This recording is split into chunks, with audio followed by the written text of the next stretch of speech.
Hello viewers, हम पढ़ रहे हैं कक्षा 10वीं गणित और 10वीं गणित में अध्याय 1 के इम्पोर्टेंट क्वेश्चन हमने तैयार करे हैं। तो अध्याय 1 में हम कुल 10 प्रश्न तैयार करेंगे जो कि वेरी इंपॉर्टेंट है, आपको तैयार कर लेना चाहिए। तो क्वेश्चन नंबर चौथा है यह इम्पोर्टेंट क्वेश्चन में, और यह प्रश्नावली 1.2 का पहला प्रश्न भी है।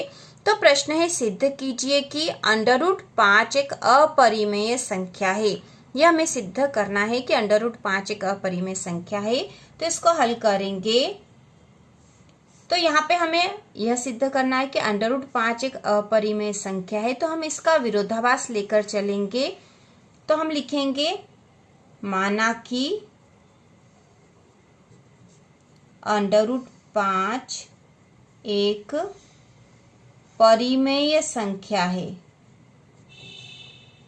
परिमेय संख्या है। ठीक है, हम इसका विरोधाभास लेकर चलेंगे और लिखेंगे माना कि √5 एक परिमेय संख्या है। ठीक है, हमें सिद्ध तो करना है कि यह अपरिमेय संख्या है, लेकिन हमने मान लिया है कि परिमेय संख्या है और परिमेय संख्या के नियमों के अनुसार यह सिद्ध नहीं हुई, तो हम बता देंगे कि यह अपरिमेय संख्या है और हमारा जो अनुमान था वह गलत था।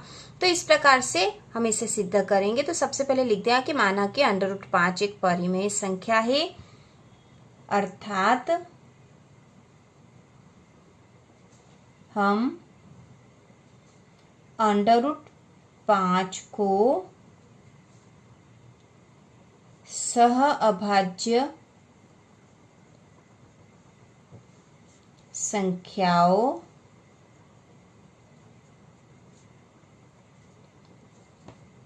ए व बी के रूप में लिख सकते हैं।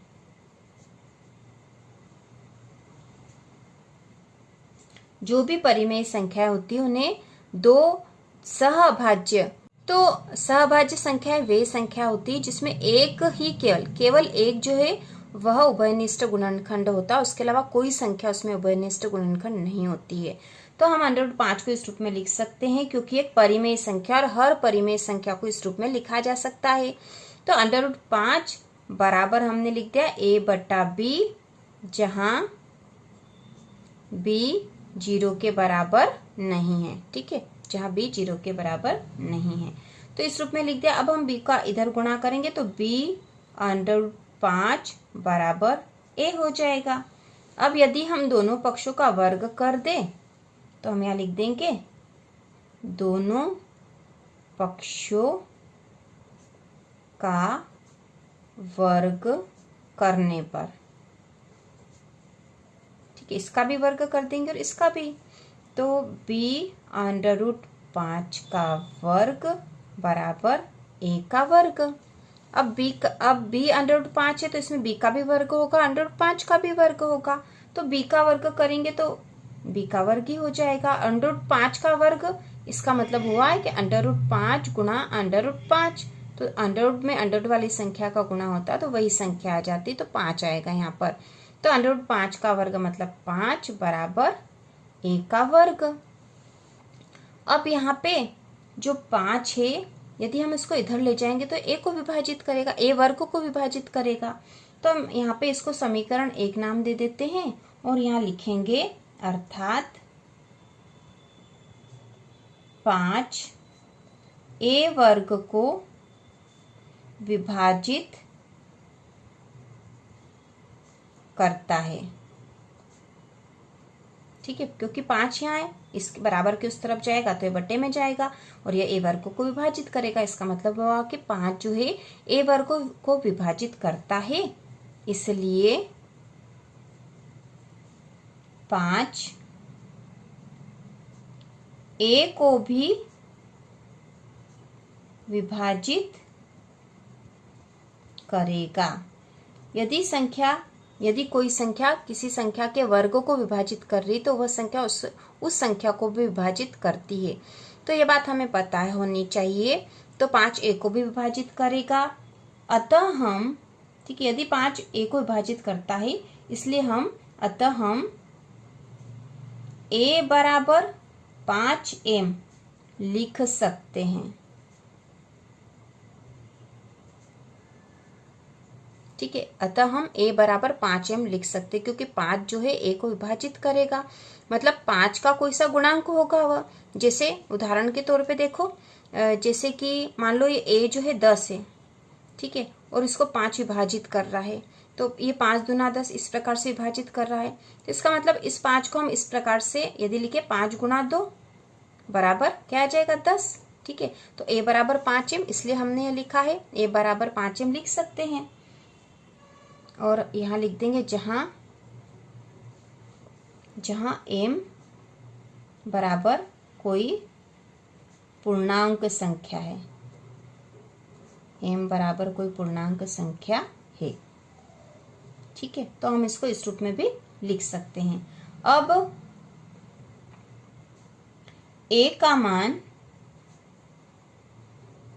समीकरण 1 में रखने पर, ठीक है, a का मान क्या है 5m, क्योंकि हमने निकाला कि 5m हो सकता है। अब समीकरण 1 क्या थी, b वर्ग गुणा 5 बराबर a का वर्ग, तो a बराबर तो 5m है, तो हम इसका मान यहाँ रख देंगे। तो यहाँ पे हो जाएगा कि b वर्ग 5 बराबर a का वर्ग, मतलब 5m का वर्ग। तो ये हो जाएगा b वर्ग गुणा 5 बराबर 5 का वर्ग करेंगे तो 5 का वर्ग हो जाएगा 25, m का वर्ग में हो जाएगा m का वर्ग। अब b वर्ग तो ऐसे ही हो जाएगा, इस 5 को हम इधर ले जा सकते हैं, तो बराबर हो जाएगा 25 m का वर्ग बट्टा 5, ये बट्टा में आ गया, कट सकता है 5 एकम 5, 5 का पड़ा 5 बार बोलो तो 25 हो गया यहाँ। अब b का वर्ग बराबर हो गया 5m का वर्ग, ठीक है, b का वर्ग बराबर हो गया 5m का वर्ग।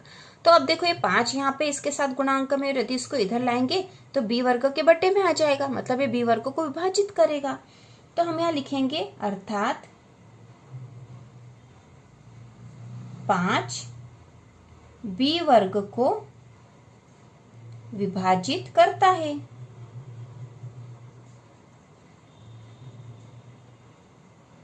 ठीक है, मतलब 5 जो है b वर्ग को भी विभाजित कर रहा है।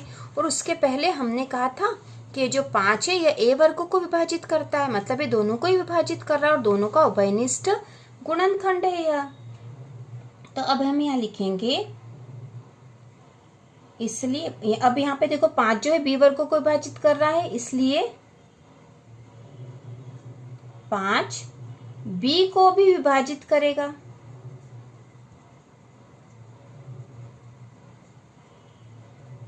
क्योंकि यदि कोई संख्या किसी संख्या के वर्गों को विभाजित कर रही तो उस संख्या को भी विभाजित करेगी। अतः a व b में 5 एक उभयनिष्ठ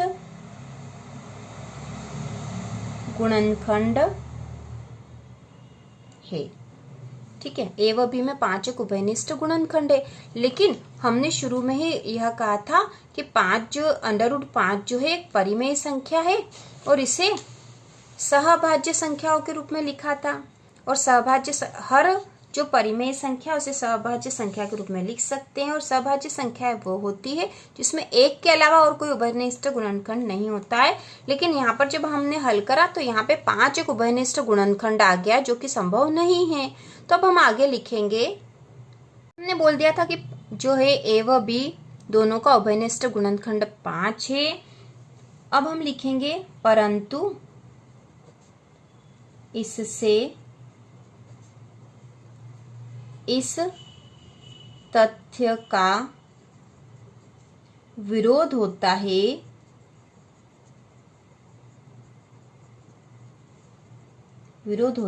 कि a व b में एक के अतिरिक्त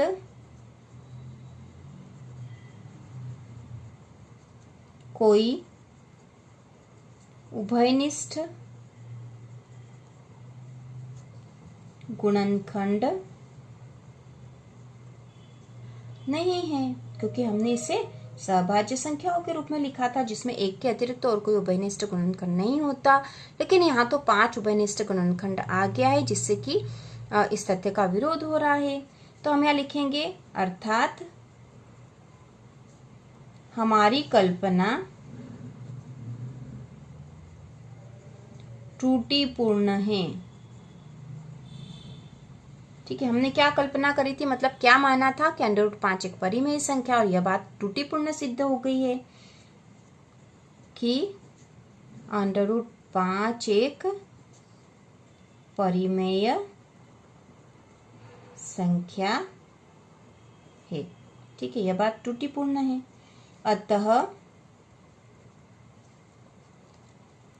अतः सिद्ध होता है कि